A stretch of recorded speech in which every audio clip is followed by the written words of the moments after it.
only before, and they all want some of that Summoners Cup. And not only that, we've hooked over Quickshot and Freak from across the Pacific to join us here in Busan. Yeah, what's up, guys? So don't touch that browser. The World's Preview Show starts right now.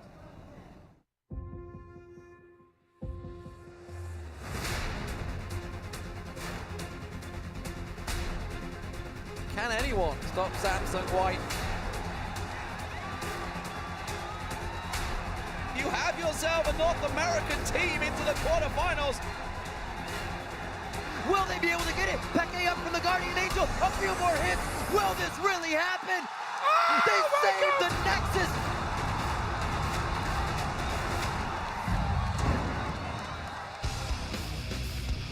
Welcome to the World's Preview Show, coming to you from the Bexco Auditorium, the dynamic Busan, Korea.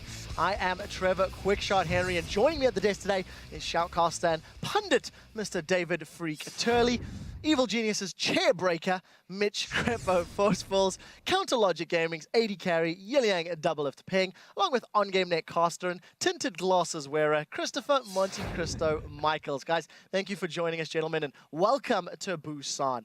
Now, as you can see behind us, they are getting things ready for Friday's first quarterfinal series. So let's get this show rolling and take a look at the bracket.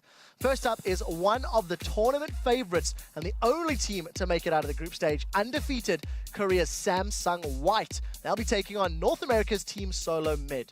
And then on Saturday, White's sister team, Samsung Blue, will take on the other remaining North American team as they square off against Cloud9. Then on Sunday, it's the rematch of the Chinese regional finals as Starhorn Royal Club batters Edward Gaming. And then on Monday, the quarterfinals come to a close with Korea's Najin White Shield taking on China's OMG. Now, a quick heads up about the dates on the bracket. Those are when the matches will be played here in Korea. And those dates will vary depending on where you watch the matches from around the world.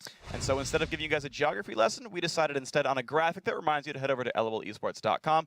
Once you're there, click on the schedule tab and double check the dates and times the quarterfinals will be broadcast live in your region. Yeah, very important you do that. But first, let's take a look at the first quarterfinal series. It will be Korea's Samsung White taking on the North American champions, Team Solo Mid. Samsung White was the #2 seed from Korea heading into the group stage, but based on their games, they were easily the best team in Taipei. White absolutely crushed their competition. Not only were they the sole team to go a perfect 6-0 in the group stage, but they had the highest team KDA with 10.72, the shortest average game times, 28.59, and the most dominant player, Imp. White's AD carry amassed 57 kills and a ridiculous 14.14 KDA, the best of any player during the group stage. And spawning on the other side of the rift in this best-of-5 match is going to be the North American champs and huge underdogs, Team Solo Mid. Now, even though TSM was the top seed in their group, they dropped games to Starhorn Royal Club and SK Gaming and finished second overall in the group. That being said, TSM does have the second fastest average game time of all the quarterfinalists, led by their mid laner Bjergsen, whose 7.0 KDA is third best among the mid laners in the quarters. So we've set this one up, and this match will mark the first time that Team Solo Mid has faced a Korean team in the 2014 World Championship. And I want to ask you guys, what's your prediction on this matchup? Let's start with Freak, and we'll move down the line. Well, honestly, I think it's going to be a little bit grim for TSM. They are lifetime 0-13 against Korean teams on LAN, so it's a grim picture for them, and I'm not sure they're even going to pick up their first win here. Yeah, and it just seems like White outmatches TSM in every lane, but the closest one I would imagine is Bjergsen versus Pond. He can just pop off and carry. Bjergsen is like a really clutch player. He's really solid and consistent. He can carry a single game. Yeah, going off that point, if you would go down the bottom lane, that's where things get a lot less close, in my opinion. I think Imp and Mala are probably the best bot lane in this tournament. Imp has shown up to prove that he's one of the, if not the best AD carry in this tournament, let alone the world. And I don't think Wild Turtle and Lustboy have what it takes to match up against that. Not only that, but I mean, we start talking about the jungle as well. Amazing. When we talk about him, he does tend to be fairly predictable as a jungler. He likes to camp in that mid lane. And Dandy, man, he is so good at getting reads, at researching his opponents, and setting up for counter ganks. That is his style, and Amazing's going to have to be really, really unpredictable to beat him at that game. Now, Monty, I remember you saying something about White being a better version of TSM in many roles. Is that an opinion you still share coming into the quarterfinals? I mean, absolutely. I think it's really undebatable. Yes, Bjergsen is a great mid laner, but he's a great mid laner in North America. Pawn is a top mid laner in a much stronger region. And yeah, Bjergsen can carry, but we kind of go down the list and we're like, well, These guys are good on TSM, but they are utterly fantastic on Samsung White. Well, we'll see if TSM can step up. This is the second trip to Worlds for the members of Samsung White, and even though they've already improved on last year's performance, they are not satisfied with just making it to the quarterfinals. This will be Gambit into the quarterfinals. 롤드컵이라는 무대까지 와서 막상 바로 탈락하니까 뭔가 어떡한 느낌? 나락으로 빠진 것 같아요. 세상에서 도피하고 싶었어요. 너무 부끄러워가지고.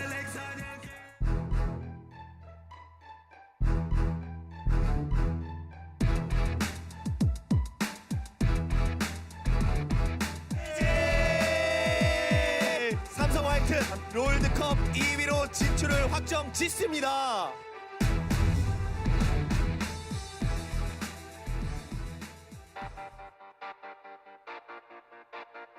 So Ozone, they won the spring season in the Korean League. 작년 롤드컵 때 조별 예선인 벌컨과의 경기였었는데요. 조일이 예상했었죠, 저 그때 당시에는. 8강 가면 4강 그냥 무난하게 가겠네요, 이런 식으로 생각했어요. 처음에 그냥 겜비타 때 졌을 때 롤챔스에서 졌던 거와는 다르게 좀 많이 와닿더라고요. 힘들게 왔는데 Gambit, they never let Ozone back in, and there is the surrender. Surrender, brilliant victory here from Gambit. 본능적으로 왜 이렇게 힘들지? 이렇게 싸우면 절대 못 이길 것 같은데 좀 이런 생각을 좀 많이 했었어요.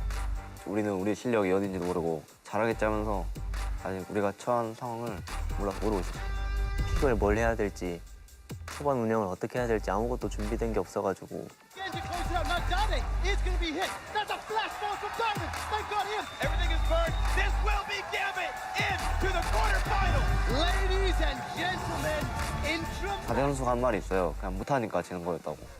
내가 나 스스로 뭔가 나에 대한 의심이 있는데 잘 안 되는 게 당연할 수밖에 없었던 거.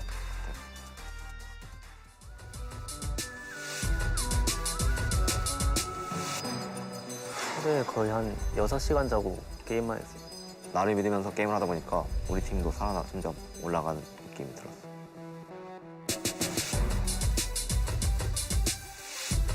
롤드컵을 가기 위해서 순위 결정전이 남아있었는데 그 팀이 마침 전 시즌 롤드컵 우승자 팀인 SK텔레콤 팀이었어요.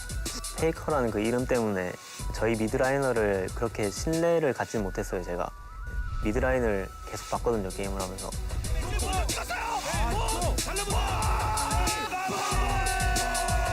보면서도 그냥 믿기지 않았어요. 그냥 저희 팀 미드라이너가 폰인지 페이커가 우리 팀인지 막 우리가 지금 페이커랑 게임하냐고 너 페이커냐고 그냥 그런 식으로 계속 농담해줬어요.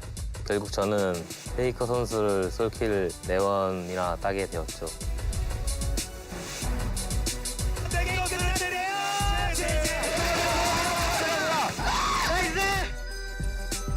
감독님이랑 코치님이 저를 안아주시더라고요. 이번에 진짜 잘하자고. 우리가 다시 저 자리에 갈 수 있을까 하는 생각이었는데 결국 노력해서 오게 됐잖아요. 이번에는 달라진 모습 보여줄 수 있을 것 같아요. 꿈을 꾸기만 하기에는 이제 저희도 시간이 별로 없는 것 같고 이뤄야 되지 않나 싶어요. 우승하고 싶어요, 미치도. 결승은 무조건 가야 된다 생각해요. 그 무대를 한번 느껴보고 싶어요, 결승이란 무대를.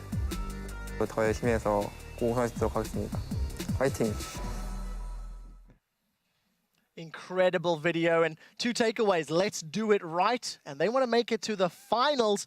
I want to put this to the panel. In this matchup in the quarterfinal, who do you guys think is going to walk away with the win? I also want you to give me the series scoreline overall. Freak, who's it going to be and why? Well, you said, are Samsung White going to make it to the finals? They'll at least make it to the semis. Samsung White, I think, easily has this matchup. I think 3-0 would be the scoreline here. They just vastly overmatched TSM. Yeah, I have to agree here. There's really nothing that you can pinpoint that says TSM has an advantage in this area. It's going to be White 3-0. Double Lift, you believed in Bjergsen. What is your prediction for the series? I don't believe in Bjergsen that much. Yeah, it would be silly for me to bet anything on TSM. It's definitely going to be Samsung White 3-0. And finally, Crepo? Clean sweep here, I think. Samsung White 3-0. Well, convincing opinions from the analyst desk here. Now, let's shift away from Samsung White to their sister team and our second cross-Pacific matchup. It is the favorites, Korea's Samsung Blue, versus the other North American underdog, Cloud9.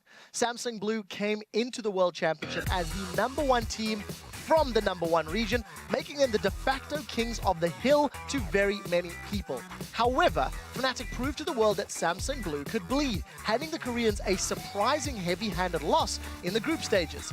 But despite that setback and some less than dominating performances, Samsung Blue did finish 5-1 with a 6.14 KDA, the second highest in the group stage. And while Dade got a lot of the love, it was actually Spirit who led the team and all junglers with a fantastic 9.8 KDA.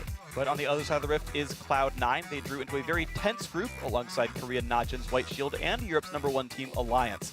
Cloud9 ended the group tied for first place, earning the first win by an American team over a Korean team for over 2 years in the process. Now, C9 earned their second straight trip to the quarterfinals at Worlds with incredibly smart strategic play. And despite having the worst team KDA out of the 8 squads here in Busan, they certainly got that by killing turrets more so than the champions. I really like that thought, Freak, because when you see C9 play, they are fairly strategic and, a very mental team. Doublelift, when you look at this matchup against Samsung Blue, what is it that stands out to you about the two squads? Probably the most notable matchup is, for me, Deft versus Sneaky, because they play very similar. They're kind of the consistent, solid carries of their team, but Sneaky hasn't really showed up, and Deft has. I mean, both of these AD carries aren't particularly good in 2v2, but I definitely think Deft holds that advantage. And also, Sneaky is just really a worse version than Deft in almost every way. Well, for me, it's interesting to talk about the AD carries because to me, in both teams, the AD carries are sort of the glue for the team. Their big strength is their strategic play. They set up fights really well. They set up objectives really well. And the AD carries are there to play cleanup. They'll have great stat lines, but they're entirely set up by the intelligence of their shot callers. Yeah, and talking about those shot callers too, we're looking at Dade and Hai here, both mid lane kind of primary shot callers on this team. And they've shown a lot of overlap in their champion pool, a lot of Zed emphasis, traditionally a lot of talent emphasis as this tournament rolls on. And I'm very interested in how this is going to go, just because Dade is a very conservative laner, and Hai kind of has a weakness in the laning phase. So if we get the 2v2 in the bot, if we get the 1v1 in the mid lane, then we're probably just going to see a lot of farming early. Now, I think that there is an advantage here for Hai since he tends to split push a lot more than Dade does, and that may be what allows Cloud9 to do well here. Crepper, one final thought. We've talked about Cloud9 winning on blue side and struggling on purple side or red side. How difficult is this going to be for them in the matchup? Well, they've had time to look over the matches and see what they did wrong already, so hopefully they learn their lessons. But they're definitely going to struggle because they're playing against a team that adapts well in best of fives already, and with the inferior side choice as well, so they're gonna struggle a lot. And with that, what is your prediction for this series and why? I think both teams, as Monty pointed out, are very similar in that regard. We'll see slow games, but I think Blue will take it 3-1. Cloud9 is basically just an inferior version, but with using the split push that Monty highlighted, that's one way they can break open these games, and that might be enough to win a game, but not more than one.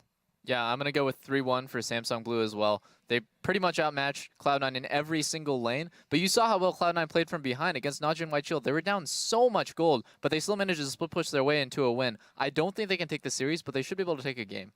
I agree with you guys. I do think it is going to be Samsung Blue 3-1, and I also agree that Cloud9 has a lot of interesting edges here. They could win the matchup. I wouldn't be wholly surprised. I could see it going anywhere from like 3-0 one way to like 3-1 Cloud9. I kind of averaged it out to probably 3-1 Samsung Blue, but really it could go either way. I do feel that. Final thoughts, Monty? I agree with you guys. I do think it's going to be that 3-1 for Samsung Blue. I really was quite impressed with the play that we saw from Cloud9, though, against Najin White Shield. Blue tends to be a more 5v5 oriented team. If a split pusher on Cloud9 gets out of control, if they come in with some 1-3-1 split pushing strats, I think they can take a game. Well, there we go. Another clean sweep from the analysts, guys. We are just a couple of days away from seeing if these guys made all the right choices, and it's time to reveal which of you got last week's World's Trivia question right. And of course, this was an open book test, and thanks to the internet, a lot of you guys got a perfect score with Zyra, who was picked 42 times in 63 games during last year's World Championship. In fact, so many of you got it right that you're probably going to need to freeze frame this graphic if you want to see your Twitter handle. Yeah, and for comparison, this year, Kha'Zix has the most picks so far with 36 out of the 48 regularly scheduled group stage matches. But this week, we're going to make you dig just a little bit deeper if you want to get your name on the preview show. So our world's trivia question is, which two players tied for the most deaths at last year's World Championship? Be sure to send your answer to @LOL Esports on Twitter and use the hashtag #WorldsPreview. Otherwise, it'll count as an incomplete, even if you have the right answer. Right, we'll see if you can get that one right. Now let's take a look at our third quarterfinal matchup as two Chinese powerhouses will do battle once more. It's Starhorn Royal Club and Edward Gaming facing off in a rematch of the Chinese regionals. Even though Starhorn Royal Club was China's second seeded team at Worlds, they were the region's best team in the group stage. They finished their time in Taipei with 5 wins, 1 loss, and the #1 seed out of Group B, led by Uzi's incredible 46 kills and 10.25 KDA over their 6 games. Royal Club put up a team KDA of 6.39. It is the 3rd best in the tournament thus far. And they've been great, but on the other side of the rift is, of course, in this Chinese matchup, Edward Gaming. These guys are the 2-time Chinese champions and the regional #1 seed.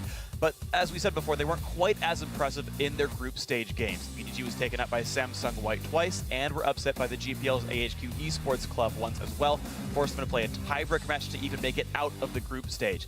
They had a 4.41 overall team KDA, which ranks them 6th amongst the quarterfinal teams. The biggest actual surprise for this team was the underperformance of their superstar AD carry Name. He had 17 group stage deaths, which is the most for any AD carry here in Busan. However, Name and company are up against more familiar opponents this time around, and they're going to hope to repeat their Chinese regional qualifier victory over Starhorn Royal Club. This is a series I'm very much interested in looking into because both of these teams had different expectations coming in. Monty, start us off talking about the matchup and what you're going to be looking at. Yeah, I think this is probably the hardest of our quarterfinal matches to predict because it is so even, because we have one team in Starhorn Royal Club that looks like they're on the rise and another team in EDG that really failed to live up to expectations. And when we look at a featured matchup here, we can talk about Uzi versus Name. Uzi played out of his mind, fantastic AD carry play, as his stats show. Name, on the other hand, disappointing considering how well he plays in China. He's really going to need to step up here, maybe lane swap away from Uzi just to get into that more late game status. Yeah, that was actually what I was going to say as well. Name just didn't impress in group stages, and he will need to show up because EDG apparently is a lot better against teams that they know how to play against, that did their research again. They even said that in the interview.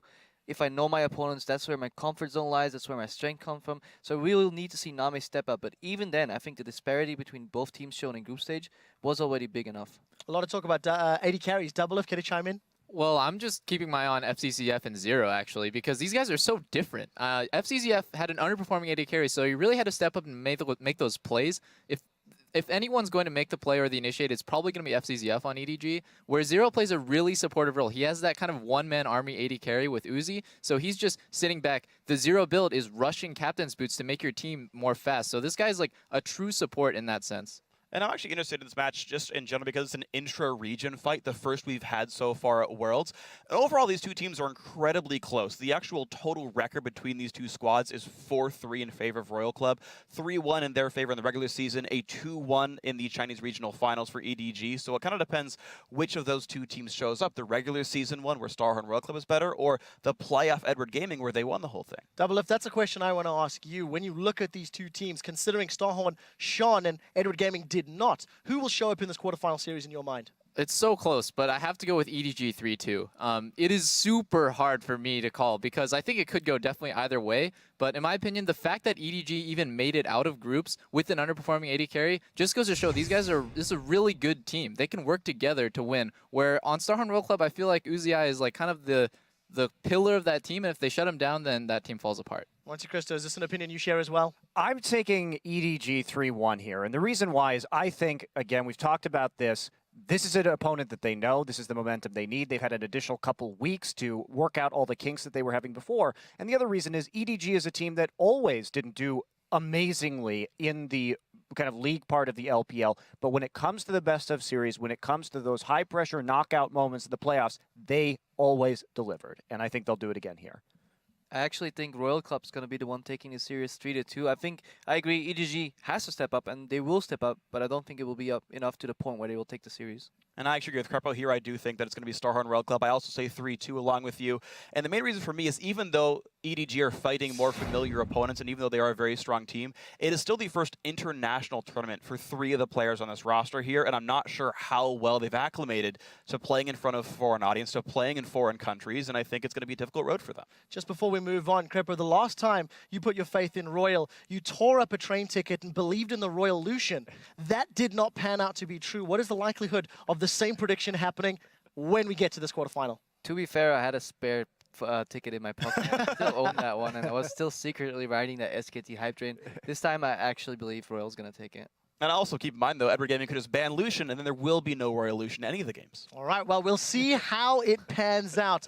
Before we get to our last quarterfinal matchup, Najin White Shield versus OMG, we need to take a step back and relive one of the most intense, unbelievable, get up and scream at the monitor moments in League of Legends history. It's OMG versus Fnatic, World's All Chat Edition. I have TP when I come back. Coming too. Good. I have TP when I come back. Can I TP top? They don't have TP. I TP top. I'm right behind you. I TP top. Chase.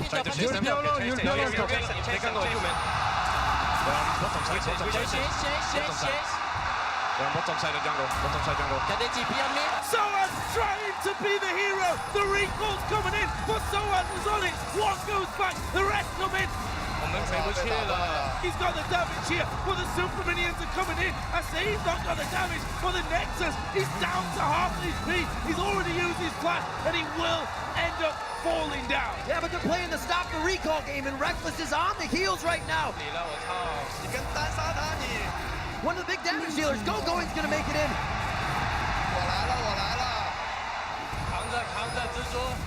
Can Cyanide slip in as the spider on this one? Will they be able to get it? Peke up from the Guardian Angel. A few more hits. Will this really happen? 66 seconds. They save the Nexus.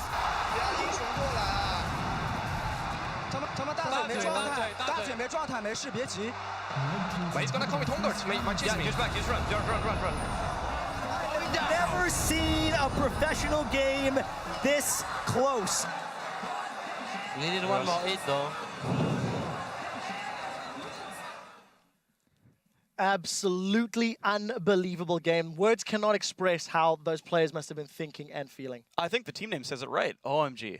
Right, with that, let's move on to OMG's next monumental task. It is our 4th quarterfinal matchup of the 2014 World Championship. Korea's Najin White Shield versus China's OMG.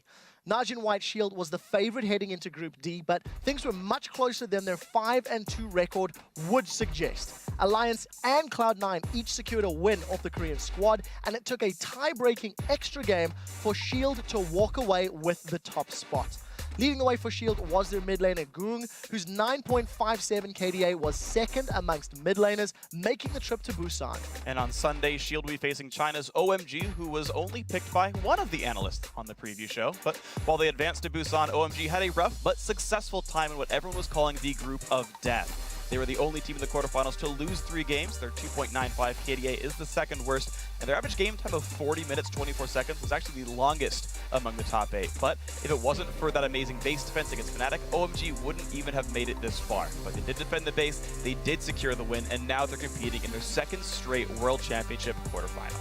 All right, let's talk about these two teams just a little deeper. Both of them demonstrating weaknesses in the group stage. Monte Cristo, what's your take in this game? I'm actually really excited because of the save going matchup in the top lane. I am a great lover of top carries, and we have probably the 2 best ones in the tournament going head-to-head in the best of 5. Ryze should be a very contested champion from these guys.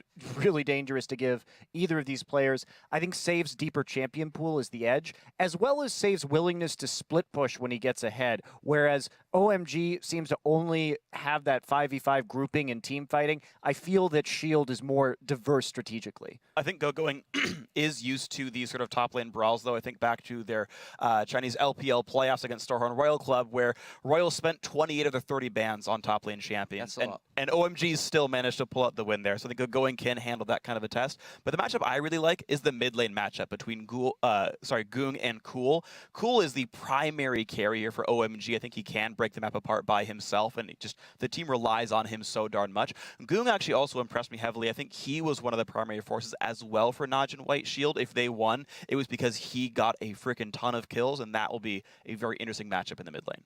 And I've just been keeping my eye this entire tournament on supports because I think there's such a skill disparity between a lot of these teams, and this is the perfect example. Gorilla is the guy who made a ridiculous comeback for Shield when they were down 0-7 against Alliance. He was one who was able to pull the trigger and make those plays happen so they could come back into the game. And it just seems to be Gorilla who's just like the glue that holds that team together. But Dada777, really unimpressive. He's definitely, to me, the weak link of OMG. It's amazing that San is even able to put up good numbers on that team with such a lackluster support. So I'm just really going to look forward to watching those two play against each other. While you've been looking at supports and watching them, I'm looking at a support and watching him. Who is your prediction for this quarterfinal and why? I think Shield's going to take the series 3-1.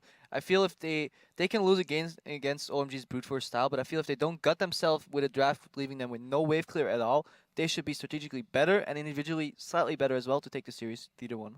Yes, I'm also for Shield 3-1. I just think that support controls the tempo of the game so well mid-game and is such a big playmaking powerhouse that the skill disparity just won't be enough for OMG to win. Yeah, I got to agree, too. It's going to be 3-1 to Shield, I think. And again, it's that disparity in the strategy. If we think about OMG, they don't really do anything besides group as 5 and try and team fight.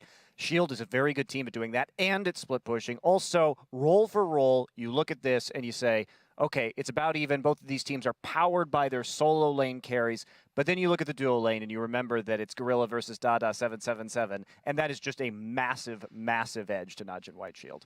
Well, I actually think it's going to be a much closer match than you guys are saying. It's really hard for me to call. I'm going to say 3-2, and ultimately I will say that Shield is probably going to win. But again, I think it's incredibly close. I think you're overstating the early game of Shield a little bit. We've seen them get repeatedly shut out early on, and OMG are very well poised to strike at that. Though I think the strategic power of Shield will probably make them win the series. Again, 3-2 Shield for me. I like hearing the difference of opinion, and we'll see which opinion is going to come out on top. So you've heard what these guys think and who they feel will be advancing to the semifinals. And now it's actually your turn at home to pick him. Head over to pickhim.lolesports.com to choose your winners for the knockout stage. And even if you didn't get your picks in time for the group stage, you have a second chance. From now until the start of the first match, you can make your choices and share your picks with your friends to prove who's smarter. Like, for example, in hypothetical situation, whoever chose OMG to get out of the group stages on the analyst desk. Who was that? Just saying, right? Well done, Freak. Well done, Freak. All right, anyways, let's recharge your neurons with some of the completely insane plays straight out of Singapore, or as Reckless can now call it, the Penta. Coming in at number 5, Spirit and Dade in perfect harmony. Drawn out, spread out team right here. Trying to get the little skirmishes, but it goes Spirit! Straight on, perfectly placed on towards Cool. They get themselves a double. Lock around the side. Lovely tries to escape here, but that was a very quick, clean double kill by Dade. This was blue. As soon as they group up, huge advantage. Boom. Take that combo. And number 4, it's Tinones with the wicked play. They're going to try and push up mid as quick as possible. Alliance have to swing around and sweep and try and cause this one. The charm catches on Wicked. Tinones goes in. He's got him. He takes him down. And at number 3, Balls puts Cloud9 into the quarterfinals with a well-placed equalizer. To the side falls. He's going to be the focus, but he flashes. The Cocoon misses. Oh, they've got the charm on high though. He will put down his death mark. Goon uses his August. Gorilla low in the back. Sneaky coming around after using his QSN. It's going to be Cloud9 to win this one. They take out one. They're going to Zephyr. It's the ace for Cloud9. They can go through a win. Coming in at number 2, Xpeke shows that he is a flippin' ninja. Whoa, shadow used. Deathmark going down, but is it going to be enough? Dade is going to be a... Whoa! We have to see that one again in slow-mo. Xpeke off the ignite, not enough to finish off either. The burst, just enough to get Peke the kill and survive. What a pure outplay from Peke. And your #1 play from Singapore is Reckless's pentakill. Oh, Death Rush. Who's going to be the first target? Ackerman actually diving to the backside, but he's going to be going down quickly. Yellow Star actually focused by Vasily, trying to get the resets. There's the equalizer. They've got to walk back over it. Double kill for Reckless. Can he get any more here? He will get more. And now they're on towards No Name. Are they trying to give a pentakill over to Reckless? They are. There's the Quadra. Can he get himself the pentakill? Cyanide and Pentakill both closing in. There's the slow. Shaolin Shao goes over the wall. Reckless comes in. He gets the pentakill. 18 kills for Reckless? That's absolutely absurd. Absolutely insane, Jat. Before we wrap up this edition of the World's Preview Show, let's take one last look back at some of the most surreal moments from the group stage at Singapore. Or as OMG's Nexus calls it, not the last hit.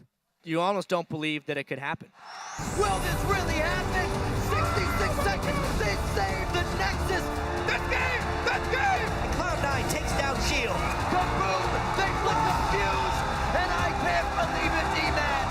What the hell just happened? This is not Dream Jack. Yeah. I believe it. I saw it. I It just just happened, yeah. It definitely happened.